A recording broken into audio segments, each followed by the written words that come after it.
7, 6, 5, 4, 3, 2, 1. Full course yellow is deployed. Full course yellow is deployed.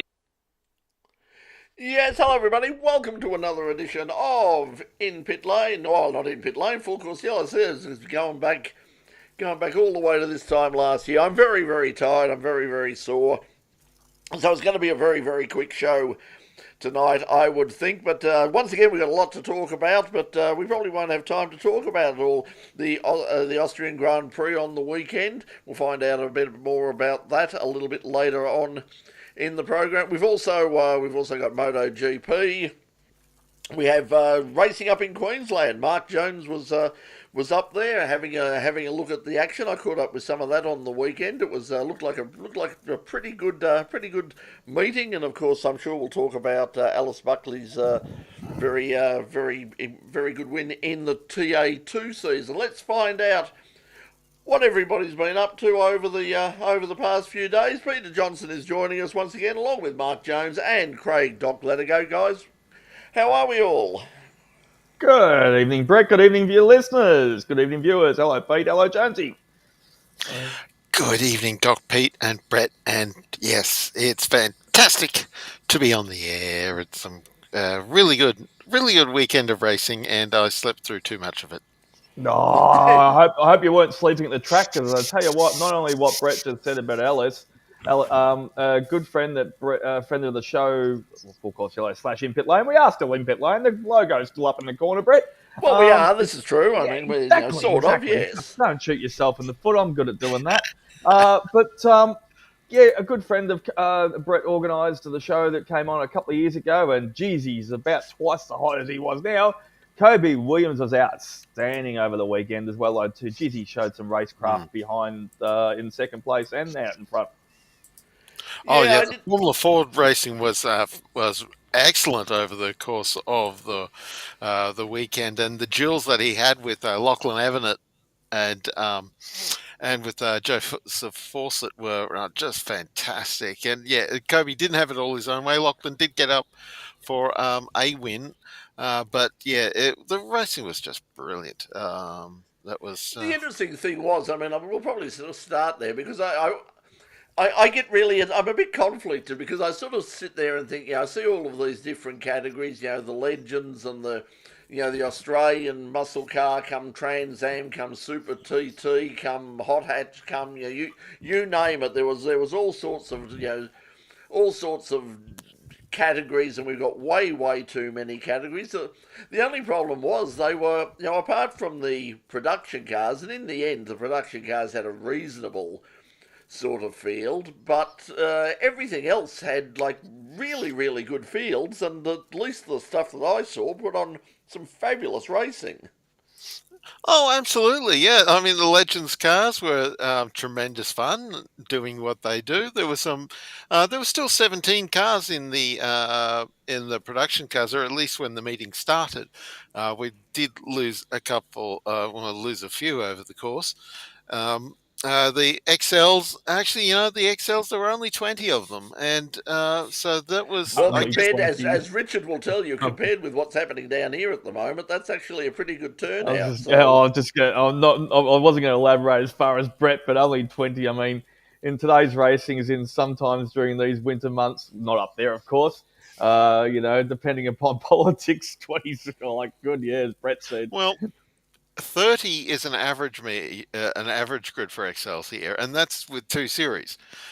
So we have an embarrassment of riches with Korean racing cars here in Queensland, and the IRCs put on some fascinating racing. Although we did unfortunately donate a pair of Mark Ones to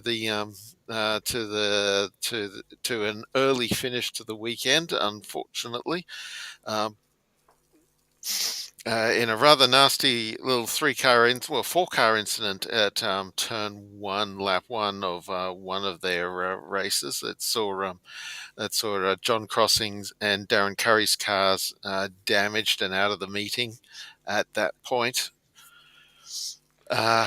We also, but yeah, at the front of the meet, yeah, Taunton was super quick in that green Mustang bodied car that he races a lot of. Axel Donaldson, back from Europe, was doing some good picking up of the pieces racing, and when others faltered. Uh, Jeff Emery was quick in the silver-bodied, the silver-coloured IRC, although he didn't quite get to the had a few incidents here and there. Tyler Collins, Caleb Patterson, Sam McLaren put on some brilliant racing in the XLs, but we did unfortunately lose. Craig Coleman's car got rolled into a ball, unfortunately, at turn one. No, well, okay, I'm exaggerating slightly, but it did go over, unfortunately. Um, and then we had, of course, the main act, the TFHI TAK2 muscle cars. Jared Hughes carried all before him on Saturday, and Alice Buckley qualified well, but she fell down the order as the day went on Saturday, and but she's certainly learned really quickly. Comes back on Sunday, she's dropped a second off her lap times, takes pole, and then goes on to win two races. And while the first race was a little bit easier, the second race was really hard work for her, and she had one of the toughest races in a. To keep Diesel Thomas behind her in that second race win, as the daylight faded. And there were super tin tops and replica tours as well, local category, semi-local categories up here, and there was some fabulous racing going on there as well. There was a feast for the eyes and the ears. Yeah, I didn't have much time to. I sort of forgot about it. When I was watching some other stuff on the Saturday, and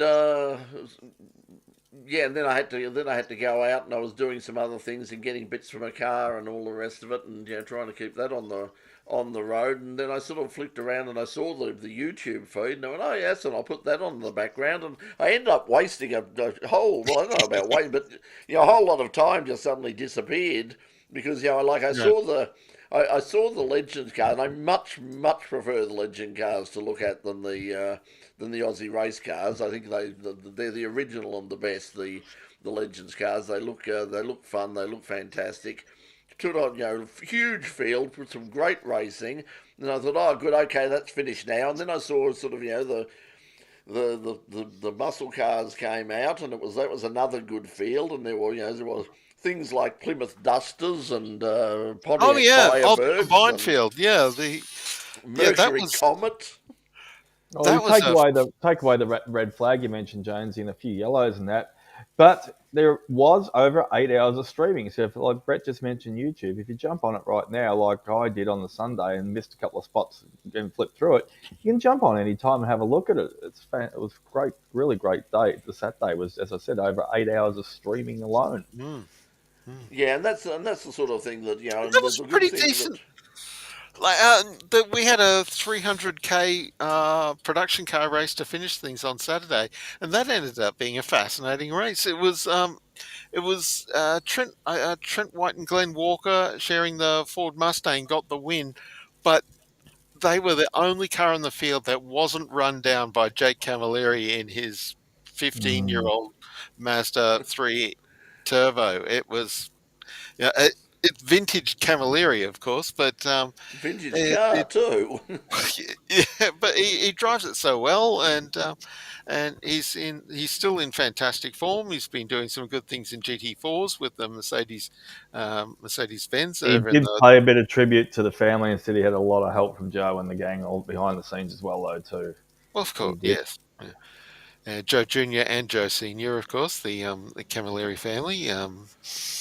Joe Junior's been Jake's longtime crew chief, and his father, of course, was a racing driver going back into the days of Surface Paradise endurance races. Yes, that's yeah, that was it was a good weekend, and I mean, and it was good to see Alan. And also, I mean, when you consider also that you mentioned what was his name, Diesel Thomas, was it? Diesel Thomas, yeah. Yeah, who was there? I mean, how old was he? I mean, you got to, like Alice is only what? She's only 17 or 17. Yeah. 17, and Diesel is only what, 16 or something. I think I heard. Yeah. Oh, it was. Yeah. It's amazing to see these youngsters going out. These the Trans Am cars are actually sort of they're a little bit they're kind of they're the closest thing to a speedway type race car for the bitumen, and I don't know what it is, but it seems to be really useful for like younger drivers seem to be able to make the transition into TA2 But they're really also quickly. affordable. I mean, that's the thing. I mean, when you have a look at them, and you have a look at them, if you don't know anything about motorsport and the local scene and all the rest, if you're just sort of basically a casual viewer, you'd flick on there and say, oh yeah, there's Mustangs and there's Camaros and there's Mustangs. Oh, must be this must be the supercars or something. Because they're still fast, they're still V8s, they're not as fast as the supercars, but they're still fast. They're putting on some fabulous racing. They sound great. There's big fields. When you can, as you say, when you consider that there's actually two categories. I mean, how many cars was that? That's sort of the second tier, I suppose, the Yeah, yes, yeah, yeah. TA2 thing. And so, but how many cars were in that field? It was 23, and there were Yeah. some interesting names in there. You can say, sure, it's second tier, but in addition to guys like Diesel Thomas, you've also got Ben Gomersall, who's been coming through, Ayrton Hodson, hot New Zealander, Tom Davies, and Lachlan Evanet, Jackson who's come Rice was across on from the show a couple of Motorsport. years ago. He was in the TO2s, wasn't he, Brett? When we had him at that stage, he was. Jackson, Yeah, was I he? Uh, think yeah, he was Jackson a wasn't grand. in the. Yeah, he We didn't had make the the trip up north. Yep. No, we had the other Jackson, Hayden Jackson, in the field in his Dodge Challenger. But you had Jared Hughes up the top of the list, um, uh, who's of course he's a supercar co-driver, and yeah, he's one of these guys who are on the ready to move into into any free spaces that show up Should in V8 20. supercars. Colby Cowan was back after a layoff. It was great to see Colby because Colby used to share a grey Ford Mustang in production cars with Lindsay Kearns. Lindsay's still driving that Mustang, and he actually got the win in the Sunday production car race in that Mustang. But yeah, Colby Cowan's joined the TA2 field in a Challenger. Robbie Farr, Connor Roberts, a young hotshot out of Toyota 86s. Stephen Wilson, you might remember from a while back, a Ute Series racer, was back in the pack as well. And Brock Payne, who was his reigning Mazda RX-8 champ, I think. Yes. He had a really fraught weekend actually. Brock finished up sort of midfield at best. So Yeah, it was all in all. It was a good weekend pardon of me. racing, and could keep your eye out for the High Tech Oil Series, because it does get a lot of coverage. Because apart from being on YouTube, it was also on SBS as well, I think. Mm, So mm, it's mm. got free to air coverage, and everybody's screaming about there's no free to air coverage of the supercars. There is free to air coverage of this, which is Which fabulous. And it So has yeah, some super cars. I mean, yeah, you can say yeah. it It's with a good. that's two words instead of one, but still. Yeah, no, it's the racing was And very entertaining. I thought. Pete, did you see any of it? no, no, but what I was going to say, what you were saying, Mark, about the younger drivers in the TA2s liking a taily car, it's the younger drivers in the supercars, one word, um, that like a taily car and do quite well. Like Ryan Wood likes a taily car. Jackson Evans, when he's doing quite well, he likes a taily car. Well, I guess Porsche racer. Yeah, There's yeah. it's sort of par for the course really to have, having all the weight up the back of the car. But That's it. But yeah, look, it was a good meeting, and if you have a look around, keep an eye on series, and it does seem to be getting like more and more people. Even the local AASA series, the VMRC down here, has been getting some really some pretty good fields in some of the categories as well. Although there is a bit of controversy at the moment, won't go into it too much now. But in recent times, AASA has accepted Motorsport Australia competition licences.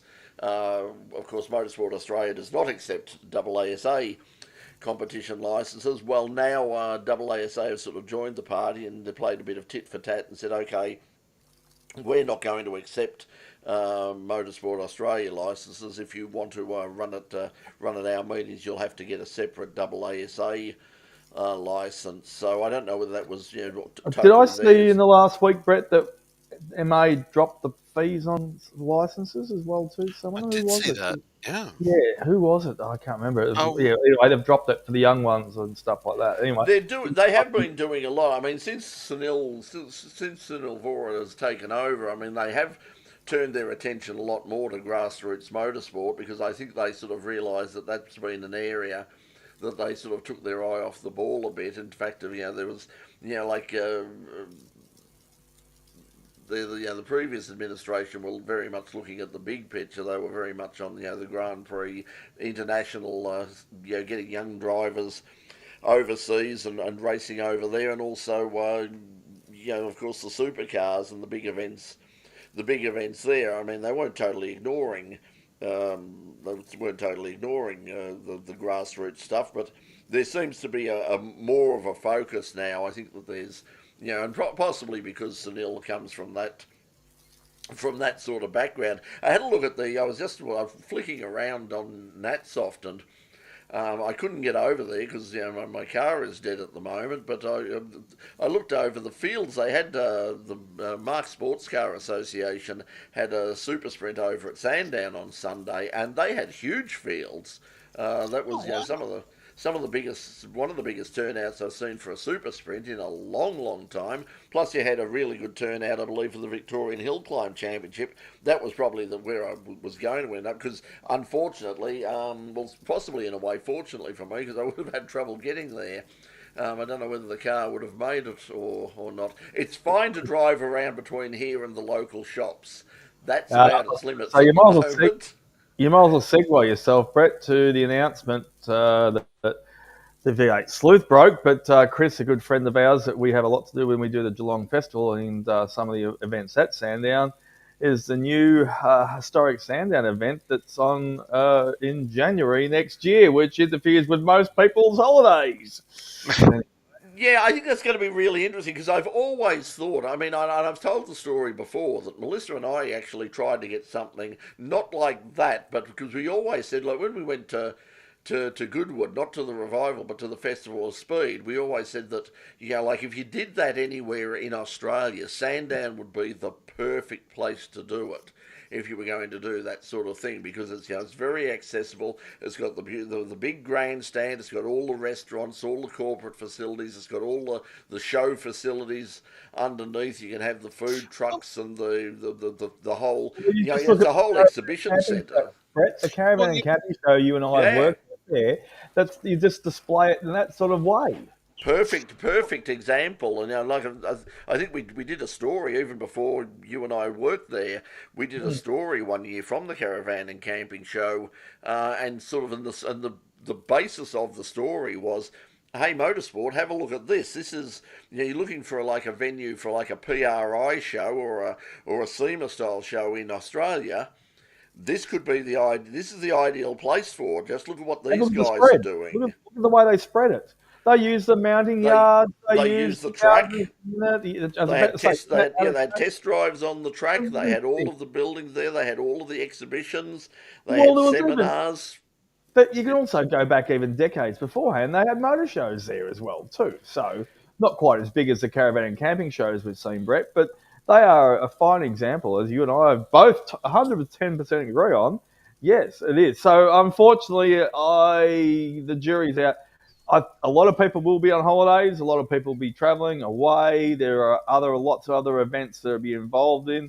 I hope I can make it myself, because I've got so much on those 3-4 weeks. But So they've placed it in a precarious spot right in the middle of the Australian Open. It's going to be interesting. The other thing, the only weakness that it's going to have, and it was brought up, it was the first thing I thought of when they announced it was, hang on, what does this mean in terms of the noise restrictions? Because Sandown is limited to 5 sort of so-called open noise, and it's 95 decibel, but they're open. There's basically 5 major meetings where they can hit the 95 decibel. Thing. Everything else has got to be restricted to 75. to 75, and that might affect some of the things that they were planning to do there. I mean, if they wanted to, do an Adelaide, motorsport festival type thing, and and have exhibition laps of a Le Mans car or Formula One cars or even supercars or something like that, or some of those classic cars. Unless they can get sort of somehow get some sort of special dispensation, they're not going to be able to do it because they're just going to be way too loud, which would be a shame, because you could imagine like if you could have a few, some of the sort of cars that are coming out here they're going to be here for the Adelaide event, and also that just live here, that don't want to go and they don't want to actually go into a historic racing. They just want to, but they might be prepared to bring the cars out and just do those exhibition style laps, those timed laps like they do in Adelaide. So, and Sandown would be a great spot to do it. But it'll be interesting. I mean, we'll catch up with Chris at some stage, closer to maybe bring him August. on. Sandown, Bring him on if he's around. Yeah, we'll bring him on at some stage, obviously getting later on in the year as we head to the Geelong Revival, and see how we go there. Also, the VHRR to make some sort of subtle changes to what they're planning for, I think, for Phillip Island and all the rest, in response to some of the criticism in the past in terms of, and some of the challenges that they've got with things like the Adelaide event, and that sort of Well, thing. while we're on sort of dates and that, B12 has been announced too, so we just quickly mention that and move on. Yes, I was very happy. Stefan Rattel has come out in an interview and basically put a bit of pressure back on the locals, and also with supercars as well, because they certainly wanted to have more to do with the running of the Bathurst 12 Hour, and they've had a bit of a dig at supercars and saying we need to run this. This is part of the Intercontinental GT Challenge. We need to run this with the same regulations as we run all the other rounds. Supercars want to do it their own way. That's okay. That's fine. But this is this is an international event, and they're getting a lot of feedback from the international teams and drivers who are saying, there's all these little strange things in terms of how we operate with safety cars and various procedures, and in the pits and then in pit lane and all the rest of it. And we would just like everything to be status quo like every other round. Yeah, basically spread things out so that they're the same, and it looks like that's going to happen now. Supercars have said that they that now that things have been announced, that they're at least for this year, it's SRO aren't taking over in any way, shape or form. But Stefan sort of put the event on notice by saying, if it's going to continue, the locals have to get, because basically most of the heavy lifting, and pretty much all the heavy lifting, has been done by the international teams and the international drivers. And he said that was never the idea behind the Intercontinental Championship. It was, you would have all of your local teams and perhaps a few major international teams, but the idea was you would bring in those international stars, those factory drivers, in to drive local cars. And he said, and in the cases of both the Bathurst 12 Hour and the Indianapolis race, that really hasn't happened.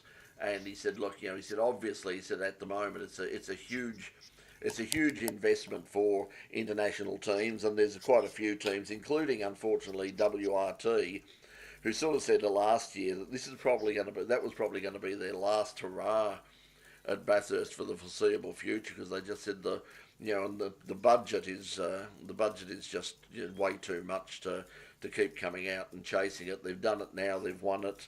They're looking forward to. They'd like to come out again. I'm sure most of the drivers, including Valentino, would absolutely adore coming back out here. But Valentino loves having his birthday here. Well, the thing is, next year it will be his birthday because it's moved back to where it was when it was. So He's just ingrained in having his birthday in Australia, and then I'm just glad I booked. I thought it would be on that weekend, and I booked months and months ago for the hotel room. So I've got. So I'm heading. The plan is to definitely head up there. I'm just waiting on the Cadell Evans announcement, and then I can start making my plans too. But anyway, that's there. But anyway, let's go now. Before we look at perhaps a brief word about F1 the movie. Let's have a look at F1 the real life race, which happened on the weekend. Nowhere near as many overtakes or even as many crashes. Although there was certainly a bit of entertainment floating around on the weekend. And Pete, what did you think about Lando return to the winners' circle? McLaren had some not angry word, just a bit of a talking to young Oscar about just be careful, young fellow. Franco Colapinto. That was an accident. He had no peripheral vision. That was a pure accident. That was not deliberately putting him into the grass. He came out of the pits. He didn't. No, he didn't do it. He didn't do it there, but he should have been. He had the blue light was flashing. The blue flags were waving. He knew that there was a faster car, and he should have been taking.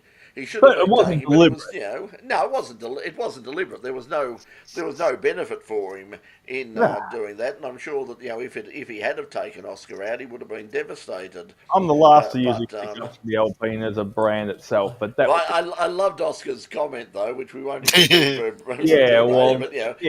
Alpine.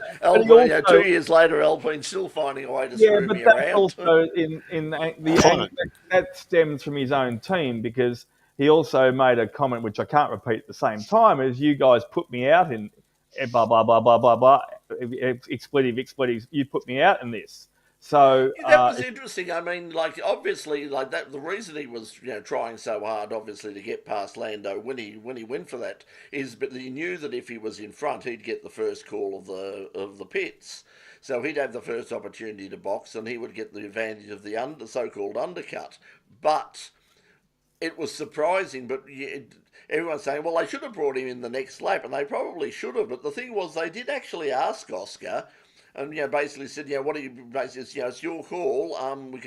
We could bring you in straight away, or you could stay out. And he decided to stay out, and in the end, I think that cost him, because if he'd have pitted earlier, it's like the lap after, straight after Lando. I think they said the delta was 4 seconds. It probably would have been closer to 4 seconds, as it turns out, when he came out of and it was a slightly slow pit stop as well. When he came out of the pit lane, he was about 6 seconds behind. Got caught up, again to a great extent, but just didn't have enough laps and didn't have enough time to. Well, circumstantially, it all culminated from the qualifying anyway. That's where he started getting his hairs on the back of his neck up. And there could have been any car spitting on him, but it just happened to be the same team as he had to gripe with for the weekend. So it just all sort of built up towards the pink and the blue. Well, one thing I'd like to know about is with the we heard a bit of swearing over the mics on the weekend. What happened to the Pete? Do you know what the thing is with the Verstappen swearing penalty, the Verstappen memorial swearing jar? I think when it's in the car, because the broadcasters can actually delay it and bleep it. I think they're exempt when they're in the car, because that's regarded as being as they should be. I've got a theory. I think it was everyone was exempt. As they're regarded as being in line. It's in competition, so emotions are high, It's And when they're in it does press come down, conference. yeah, and it does come down, as you say, to the choice of the broadcaster, because it is in delay. Like I'm sure it's flagged by the EVS operator. I mean, we know, how that machinery and how that technology works. I mean, it would be a case of, there's an expletive in that, and just, be ready with the mute. They make that decision. Now, something can occasionally slip through because somebody's not listening properly and say, "Oh, play Max's radio," and he suddenly goes off. And it's like, but in most cases, they know, they listen to it quickly first and just say, "Okay, he says that, the magic word, hit the mute, or for that word, just mute that out." And Well, Max but didn't race, that's so they down turned to the. They that's didn't down check to the the radio. broadcasters He was out, so Where, they forgot about the radios altogether. and watching Spa. where, Well, yeah, where it might have been an issue was in the cool down room where it says on the screen, do not swear, and I heard Oscar say, I'm effed, and there was no penalty out of that. Yeah, so Well, no one knows. The officials themselves probably don't even know the rules completely themselves. So, as I said, as soon as Max got punted, they turned the radios off. No, And, but let there him is. talk. It has been decreed. It has been decreed that when they're in the car, it's fine. It's in press conferences and informal situations. yeah, which I've got no problem with. I mean, they've got to understand that at that time they're fronting the media, they're fronting the general audience, and they've got to be at least professional enough to be able to. I mean, we just said we didn't say the word. I mean, we could. We're not going to get. It's not like we're on Channel 31 or something, and we've got legislative reasons we can't say stuff. I mean, YouTube does frown on too much language, but if we drop the occasional F-bomb, then it's not the end of the world. Nobody's going to get too upset about it. But when they're outside of the car and they're talking to the media, they've got responsibilities as professionals, and but when they're in the car, I mean you can understand, with all the pressure and all the speed and and the danger and all the rest of it. Someone does something really stupid to you and puts you out of the race. You're not going to say, "Oh, golly, gosh, darn."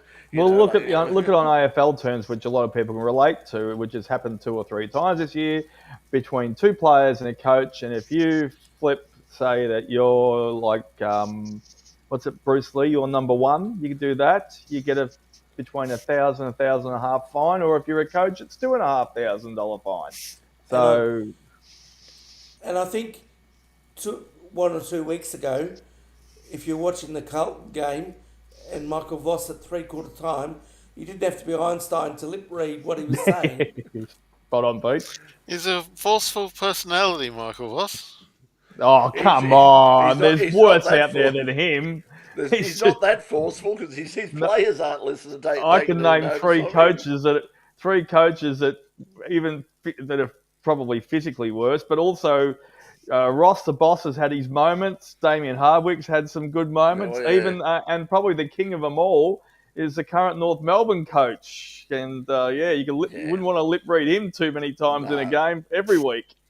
But anyway, that was Formula One. The interesting thing was the rumor going around today in terms of Colapinto, and so whether he hangs around is that because someone points out if he doesn't score points in the next race, he's basically on level playing field with Jack. And if they don't want to bring Jack back, one of the rumours going around is that they might be interested in Valtteri Bottas, but then again, so might Cadillac be, and Valtteri is playing it up brilliantly. Did you see his bit? We walked past a Cadillac convertible in the street and filmed it, and then sort of looked in and went, Cadillac.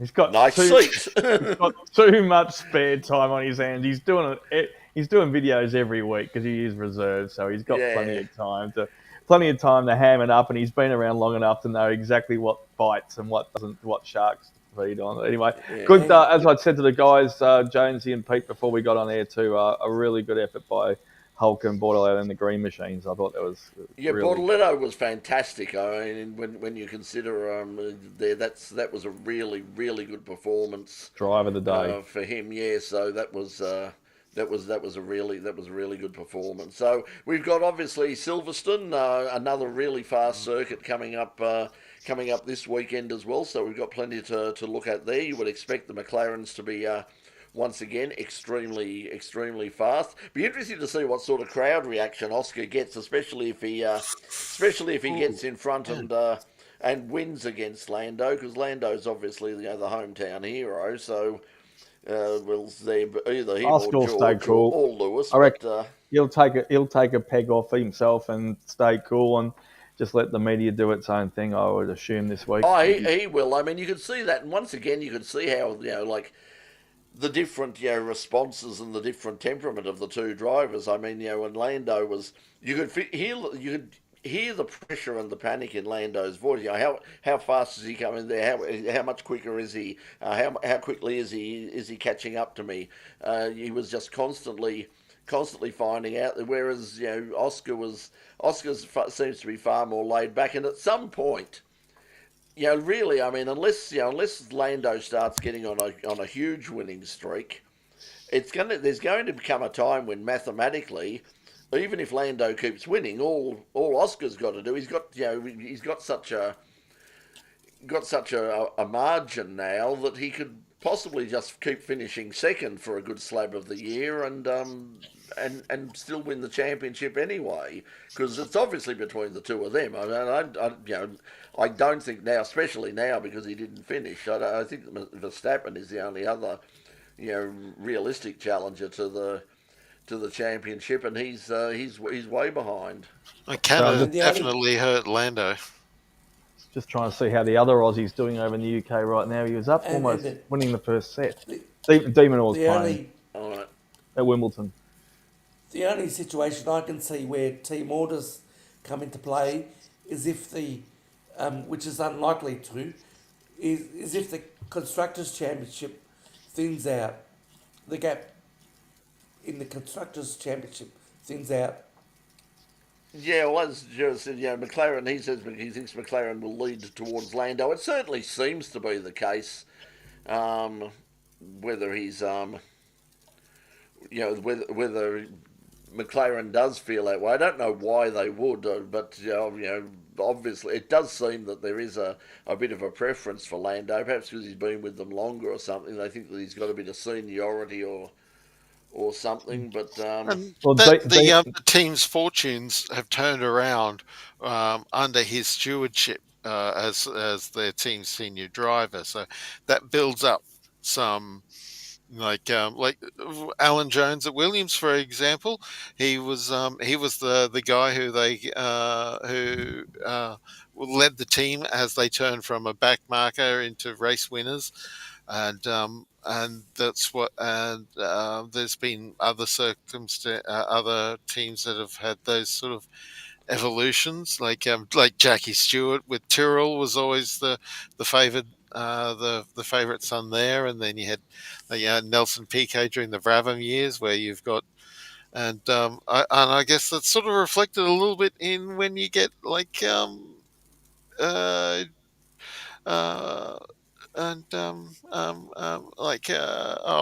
the nonsense with driver 1A for Rivens Barrichello at Ferrari, and it's not quite the same thing. Demons up 6-2, won the first set 6-2 and up 2-love in the second anyway. Well, I think all the Australians pretty much got kicked out last night, didn't they? I think there were 9. Oh, yeah, well, Jordan, just quickly on that note, Jordan Thompson, what a bloody effort. 2 sets down, still 1 in 5. There's a guy called NK, the initials NK, that could take a leaf out of his book in the last 10 years on how to actually to have some heart and play the game out and not sook and carry on like a bloody pork chop. Speaking of good performances by Australians overseas, we must say a huge congratulations to James Wharton, who won in Formula 3 on the weekend at Austria, which was a fabulous performance. I didn't get to see the race, unfortunately.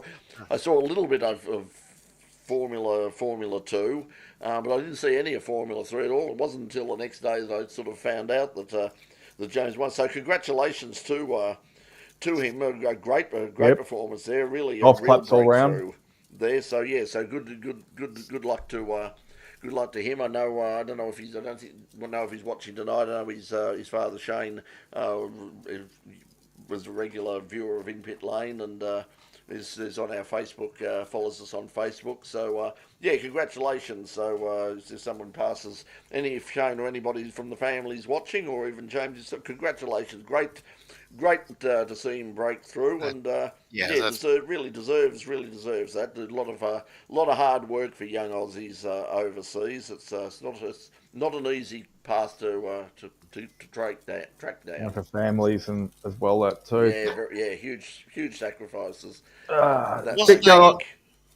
Wasn't a great weekend for Aussies at the 24 Hours of Spa, going back to the SRO thing briefly, of course, with the 24 Hours of Spa-Francorchamps on the weekend.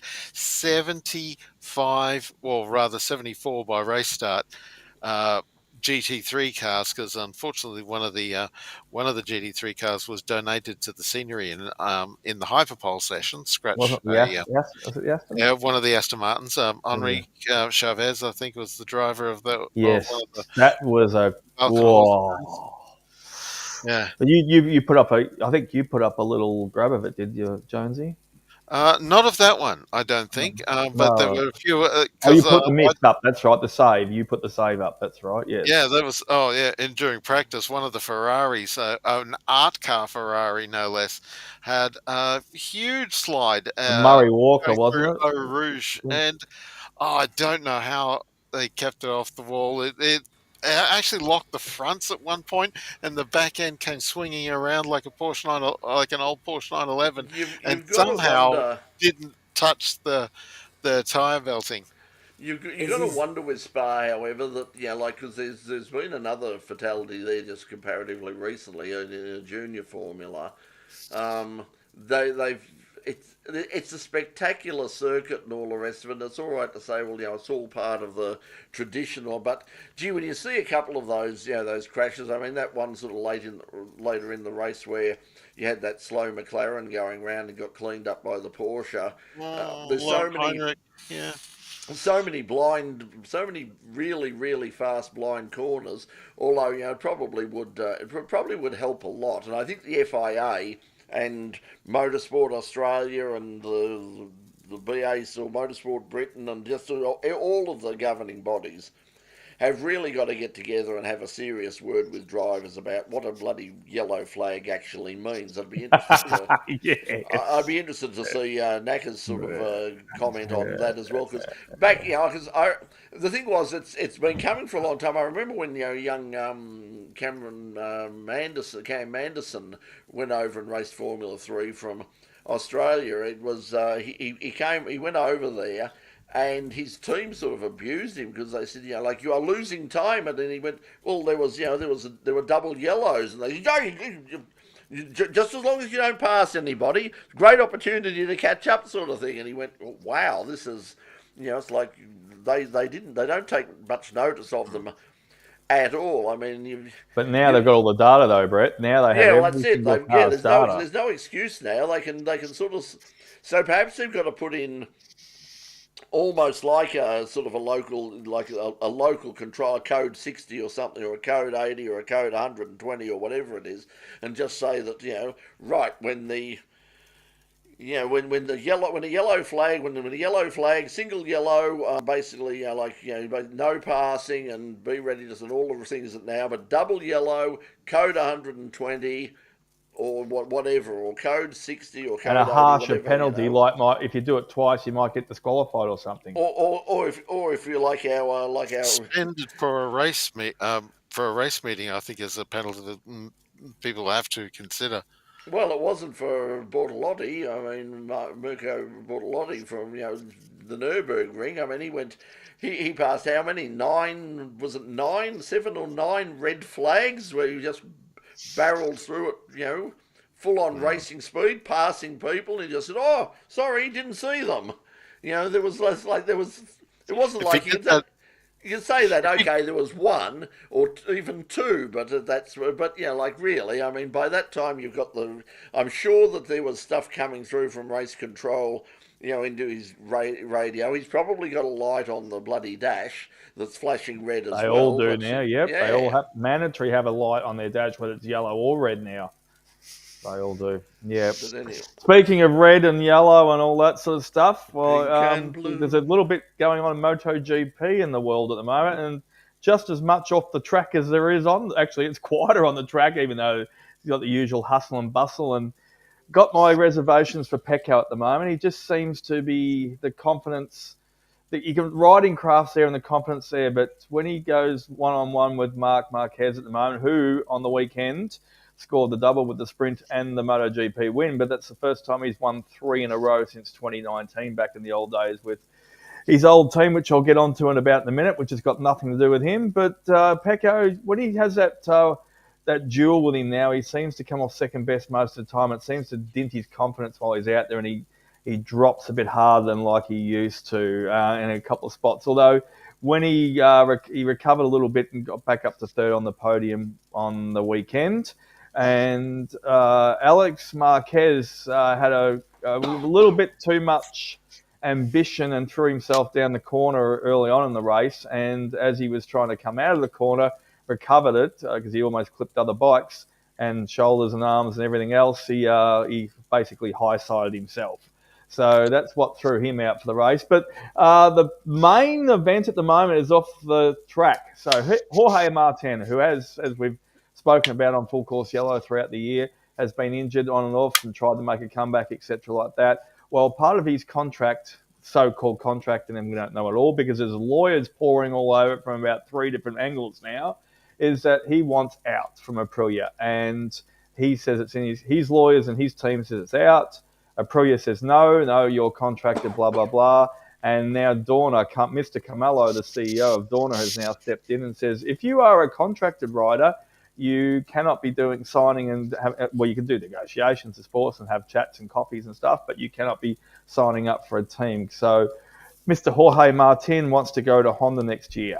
And at the moment, lawyers are all over it, and it's a lot of fanfare going on behind the scenes. So he's not even racing on the track, and he's causing more trouble than the first fleet is in. Yeah, well, I think he's coming back. I think didn't he do the test? Wasn't he cleared to do the test? The most recent test. So he should be back for that. Yeah, so he should be back for the. He should be back for the next round. So we'll see what happens there. Now, speaking of which, I did sort of mention I got there. Has anybody else, apart from me and Knackers, actually seen the Formula One the movie? No, I haven't. Don't spoil it because I'm seeing it on Saturday. So don't. I've seen the first 2 minutes when he's in the caravan when he says he got 5 minutes to go. Yeah. Look, I mean, I'll say you can't really spoil it because I think everybody knows how it ends. It technically, it looks $1 million. I mean, it's like they've and my dad used to always say. The dad always used to say, like, if somebody asked him about something he'd seen on television or a movie he'd been to or something, he'd say, well, it's not going to win any Academy Awards, but, it was okay. The thing is, this could win some Academy Awards. I don't think Brad Pitt should be, preparing his acceptance speech yet for Best Actor, although they all did. I think the actors in the program, and I include Zach Brown and Frederick Vasseur and Toto Wolff and a few of the people who do have some a few very short speaking bits in the film. But yeah, from a technical point of view, the photography, cinematography is excellent. Sound design, I was a little disappointed with the sound design. It was good, but I think they could have done. I think there was a lot more they could have done with it. But for editing, I think that it's a real chance for that. It's the sort of thing that when I was teaching film production and video production at schools and universities over the years, it's the sort of thing. If I was still doing that sort of stuff, I'd be taking some of those scenes out of F1, the movie, and sort of showing them to young students and say, hey, you want to cut together an action sequence that tells the story without any dialogue or any narration. This is this is So it's a good training video. It's a good training video. It's also but more particularly, it's a very good. What it looks like for me, and I think for a lot of people, and we've got Phil's comments coming up as well because I know he's seen it as well and had similar sort of views. I think to me that in terms of, it's a it's a corporate video. It is very much, and that's the disappointing thing about the really disappointing things about it is the script is horrendously bad. The script really does look like they came up with a basic storyline, they fed it to ChatGPT and said, hey, ChatGPT, write me a script for a almost 3-hour movie, about this. And that's what's come out the other end, because it's really... Or they showed it to Stefano Domenicali and co. and said, this is what we've come up with. And Stefano Domenicali and co. said no. Well, that's what it looks like. See, that's the thing. That's the disappointing thing about the stories. Well, when you consider the stories that could be told about the drama, the off-field drama, and the off-track, the politics and the drive to survive element. Yeah, that sort of thing. There was absolutely none of that, and I think that one of the reasons why is because, apart from a very brief scene, and I don't think he actually even says anything, but apart from a very brief scene with Fernando Alonso where he sort of congratulates Brad Pitt's character, the drivers, they're in the background, they're walking around, you hear their names, you see them in the cars, but they have nothing to do with it. And remember, the first thing you see when you see the opening credits, it's, executive producers, Stefano Domenicali and Toto Wolff, amongst others, and then, of course, producers, Brad Pitt, Lewis Hamilton. Well, I was going to say, yeah. Well, it's a corporate video. It's like, hey, it's everybody's friendly and it's glamorous and it's wonderful and everybody gets along brilliantly well. And yes, there's a couple of crashes and there was one sort of relatively over the top spectacular one, but it's don't give away too much, Brett. Nobody's going to get hurt, and it's such a safe sport. Everyone loves each other. Well, 2 quick notes. All the drivers basically said, "Look, if they caught us in a shot, they no big deal. We didn't go out of our way to be in the on a shot in the movie." Another one was, Max, who likes distancing himself from a lot of everything at the moment, said, yeah, I was invited to the premiere, but I preferred family time at the moment. So Brett usually does it at the start of the show, and everyone's made some comments all the way through because Brett's probably not going to have time to throw them all up now. Hello to Box, Snackers, Jimmy, Jared. There's a lot of them on tonight. CS, Craig Sargent was on. Phil's been on as well, as you said. Car racing. Hello, Roy, especially Roy out. Good evening, mate. I'm saying it good evening back again because you did that almost half an hour ago. So a quick hello to you too. And g'day to everyone else out there that's been listening and putting up comments tonight as well, though, too, because we've been enthralled in our conversations. That's not how you spell driven. It ends in an L, not an N. Oh, it's not. We're not at school. Hello to Mad Cow Mark. We haven't caught up good with evening, you for a while, MC. Mark.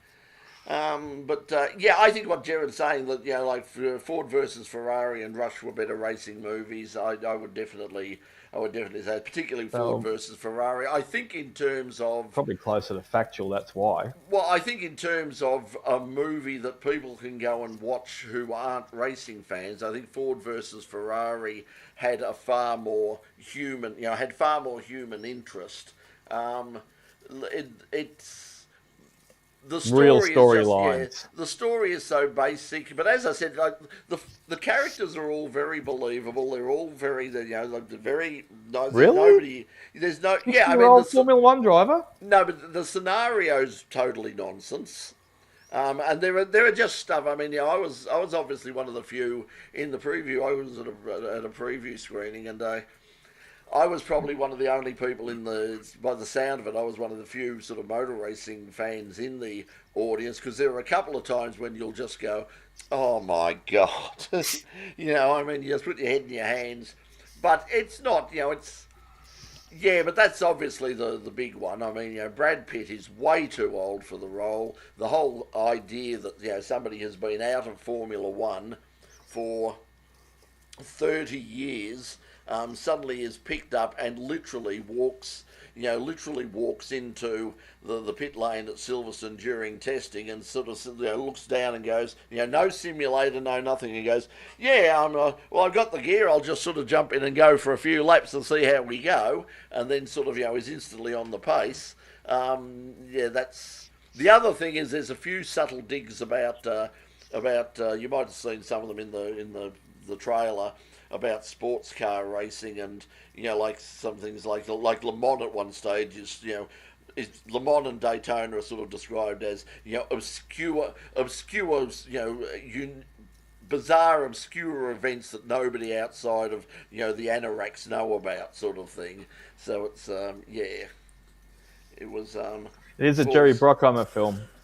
Yeah, well, that's it. I think that I've seen. He just puts his name in the blockbusters and let everyone else make it all sensationalised. I think that's the thing. Paul's saying, attending the showing that the Silly Range was fun because we all groaned and laughed at the same. That was probably what was missing when I saw it. Is that it was probably like sitting in a room of motorsport people and watching it and all having a good laugh about it. Look, go and see it, but please go and see it on a big screen. Don't sit there and people go, I'll wait for it to come out on Apple TV. Because Apple were the people who paid the $350 million basically to make it happen, or most of it. But don't wait for it to come on television. Don't wait for it to be released anywhere else. Go and watch it in a proper cinema on a big screen. It was shot in IMAX. I would actually like to see it in IMAX. I think that would be interesting. Yeah. Look, it's done very well. It was the leading. It was the number one grossing movie right across the world, including here in Australia. I think it took something like $150 million in its first weekend, so it's got basically almost half of its budget back. So we pray and hope that everyone in the control room gets all the accolades and the awards, and everyone in front of the screen gets nothing, because that's all it deserves. Yeah. I think also, Jared, when it says Days of Thunder 2, probably the next project, Tom Cruise has already said that they are working. They are definitely... another far-fetched, that one. Back in the day, it was brilliant because of his age and the status and where it all was, but I think it's too far-fetched now. But, it's funny, the people that I was... Tom Cruise's character was a guy who'd washed out of IndyCar at the time, so he was on his second stage of his career. You'll be washed out of high-end. You'll be washed out of high-end XLs when they go Days of Thunder 2. Yeah, so that's it's interesting though, because I think that sort of Kim Illman on his YouTube channel said the interesting thing was it'll be interesting to see the ratings for both Austria and also particularly for Silverstone on the weekend, because it's all the talk, and there's lots of the interesting thing is there's a lot of the reviews that I've seen from people who aren't motorsport people who have been very condescending and very sort of, but who have gone, I was really, I had no intention of going. I wasn't expecting anything. I've got no interest in this Formula One stuff. I just think it's, but boy, what a fun film! What a great time I had, and I would like to see a Formula. If there's a Formula One, I want to see it. So as I said, that's going to be the thing. Is when they see the real world thing. Tickets. Yeah, well, that's it. It's the best bit of marketing Formula One's ever had, particularly in America. If it's hard to get tickets now, oh boy, it's going to go through the roof. Who's going to get the kickbacks and those sorts of bloody BS comments? Anyway. But, that's John saying about the original Grand Prix movie. Very much, it has some overlap. In terms of, it's funny, The Guardian have actually got a really good article where they've sort of compared the two films and said, sort of how much sort of it shows how much but not only has the sport changed, but how much we've changed as a society. I mean, the role of the women in Grand Prix, they were models and grid girls, and all that. Where in this movie, the character that who's the lead, not only the lead engineer, the chief engineer, but apparently also lead aerodynamicist, lead suspension designer, lead Carrie everything. Condon, I think, was the actress playing. Carrie Condon, yeah, she's very, very good, Good. but her main role is to be rooted by Brad Pitt. I mean, that's basically that's basically her main role. And apart from that, the other really good female character is the woman. I think her name in the film is Beatrice, who plays the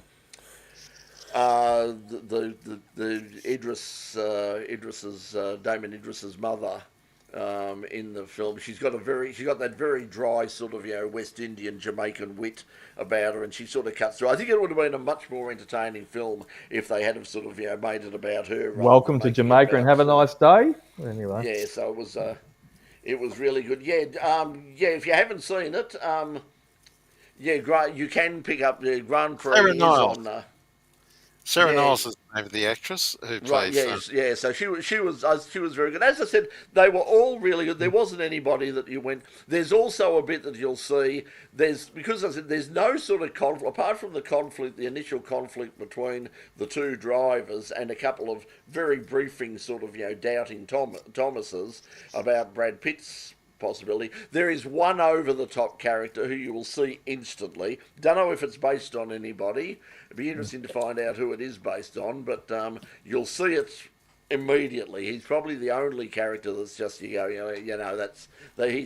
over it's just way over the top. Kimi Räikkönen, based on Kimi. Just a quick. I'm being facetious. Quick late breaking news as well, though. Too. It was only I won't quote the thing, but Sauber opens new technology centre ahead of the Audi F1 takeover. It looks like, and they're doing, and obviously they're doing a lot better now. You can perhaps it's the Audi influence coming through. That's always been the thing. I mean, when you have a look at everything that Audi's done in motorsport, they've always been successful. And people are going, it's not, it's not the same Audi as They don't have Wolfgang Ulrich and all those sorts of people there anymore. There is still in their DNA. Racing is in their DNA, and I'm sure they're not going into this to lose. They've been planning this for a long time. So, and with the history they have at Le Mans and in World Rally Championship and in the IMSA series and everything, and all those everything. Going back to the Auto Union days, they will be a team force for next year as well. Cool. All right. Okay, so round 6 of the Pro X Motocross Series heading to Canberra this Sunday. I think you're not sure what's happening sort of locally this week. As I said, Calder Park has been postponed for 2 weeks. They are going to try and run it again on July the 13th. Unfortunately, the weather was just too unpredictable. As it turned out, they probably could have got a meeting in, but you can't take the risk because obviously Pete goes in and hires that track, and basically once he gets the keys, he's paid for it, and if they've got to cancel at the last minute, then they do their dough. So if you've got to take a look at what's sensible in terms of the weather. What's the weather like for you up there at the moment, Mark? Are you copying any of the nasty stuff they're copying in New South? No. Far enough north of the border here in Bris Vegas that's not really been that much of a concern. We got a little bit of rain after racing was completed on Sunday. This weekend at Queensland Raceway, just by the by, historics are on. Historics. The Queensland Historic Meeting, Classic Queensland. So we'll have the Formula Ford the Formula Ford Historic Series is coming up. Yeah, so there's they've had good fields. That's growing. That category is growing very, very rapidly. And historic Formula V is if you're interested in getting into historic racing and you don't have a lot of money, get in quickly and you might be able to pick up an eligible Formula V for a good price because I think they're going to go up fairly quickly. Got a quick roundup for you then, Brett. NASCAR Xfinity and the Cup are in Chicago.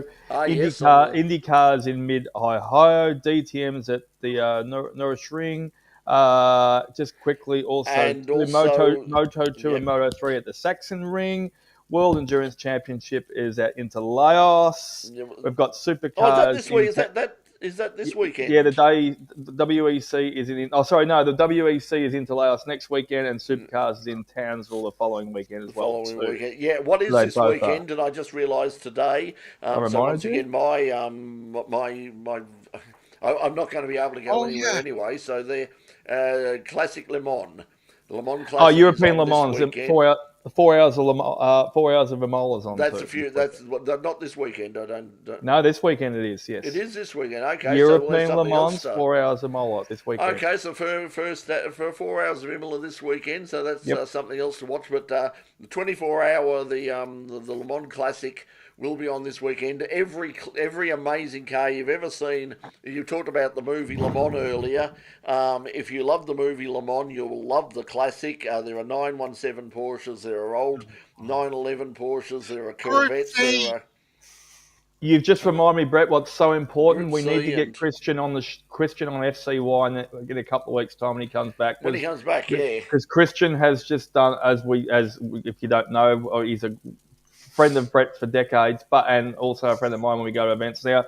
But he has obviously just done Le Mans, just done the Nürburgring, and instead of doing Spa, he's being a tourist and he's going all over the countryside and looking at car museums and drinking lots and eating a lot. So we must try and get him on. He doesn't usually do much media stuff, Christian, but he is an absolute legend, and he has come on. We'd like to get him on, just even if it's a half an hour. What do you reckon, Brett? Yeah, no, that'd be good. Once he gets back, we'll see if he'll come on and have a bit of a chat, and perhaps we can get some of his snapshots, because he was at Le Mans. So once again, we had the in pit lane logo wandering around the pit lane there with the tributes to both Melissa and also to, of course, Alan Simonson as well, which Christian very proudly wears on the whenever he goes and does work at Le Mans. He did stuff in at the start finish line. Waved the checkered flag in I think in the Le Mans Cup, I think. And also got a bottle of champagne, I think, or something like that. I can't remember. He always gets little trinkets like that. I do remember, this is just pure memory. He was at 1-8 Field Marshal's stop 118, I think it was, the sign he held up for a bit of fun. So we'll have to find out exactly where around that the circuit is. Yeah, so he did both Le Mans and Nürburgring as well. So that'll be something to talk about. That'll be a treat. Okay, everybody, we'll go there. Yeah, as I said, don't let him put me off. If you want to go see, if you're a Formula One fan, go and see the movie. It is, as I said, it is a long movie. It's like most. And I'll be honest, if I hadn't have been sort of stuck between a group of people on the in the cinema, I probably would have dropped out quite a bit earlier, because by about the 2.25 hour mark, both my back and my bladder were just crying enough. But I got through it all. I was royally sports entertained. In terms of there, it wasn't the worst film I've ever seen. It wasn't. By a long shot, and go and go and see. Go have a look at it. Go have a look at it, and if you just to suspend your disbelief long enough, and it's. But go to a Reading cinema somewhere, because it's only $10 to go and see it then. Okay. Tuesdays. Yeah, or half price Tuesdays or whatever. Tight ass Tuesdays, call it like it is. Okay, we'll catch up with you. Enjoy whatever you're watching this weekend. As we said, Silverstone, Le Mans, Imola, all of it. Once again, everything is on. Can't keep up with it all. So and Demons won 6-2, so he's in his third. Go Demon, go Demon. He's over in the UK. So there you go. So if you want to pop on, is that on Channel 9 or was it just on Stan? Yes, they kicked it off early on Gem, like they do usually, and they've obviously got the HD channel, and then it's now on 9 HD. So I'm not sure. My mum usually is a bit like us with motorsport. My mum will sit up through the whole night and just watch tennis. She's a Well, true. I've got cricket coming up, coming up because we've got the second test for both England and India, and of course Australia and the West Indies. So, although Yeah, perhaps so that'll be got Wendy's are no giving us short. As I said, it's just as well. It's And just as well I don't have a car at the moment because otherwise I'm. But of course, it's got in the way of all my of going to the gym and trying to and some of my medical stuff. That's Anyway, needed we're as gone well. way over an hour. Yep. Okay, everybody. 25 hours of Spa as well, the Fun Cup. Yes, well, we might talk about that as some because believe it or not, I've got a story about the Fun Cup, a little bit of history that local history that nearly happened. I very nearly had to drive myself there once. Though Melissa definitely had to drive. That was all. Be careful how you say organised. that. So yeah, we will. Pete just makes it worse. Yeah, we will get that. All right. Yeah, Roy, you've got an evil mind. Okay, let's see you next. See. We might sort of see you next week. Until then, if I survive the week, we'll see you. We'll see you then. Have a good weekend, everybody. Holiday Thanks for joining fun. us again. Really appreciate it. See you later. Bye, Enjoy your everybody.